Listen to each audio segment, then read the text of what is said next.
Welcome to Let Me Fix This. Enjoy the video. You begin by preparing a confined environment so dependencies do not leak. Create a venv and activate it. Install Python 3. 11 Plus and the framework you chose, for example Fast API for async speed or Flask for simplicity. Once done, scaffold routes, a basic app factory, and a requirements file. Make sure to initialize Git now and commit your working scaffold. This saves time and gives you a rollback point. You will iterate from this reproducible baseline. You now implement the core. Define your endpoints and data contracts, because clear contracts prevent rework. Connect an ORM like SQL Alchemy and create migrations with Alembic so schema changes are versioned.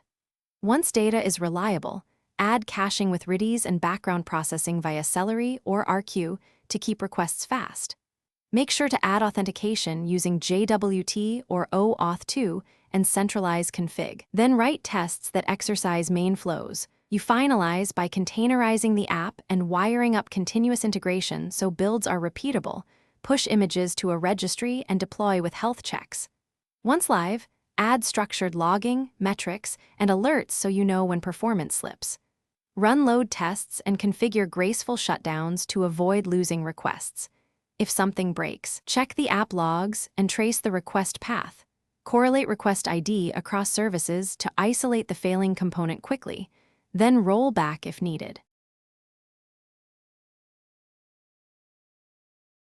Thanks for watching. If you found this helpful, don't forget to like and subscribe.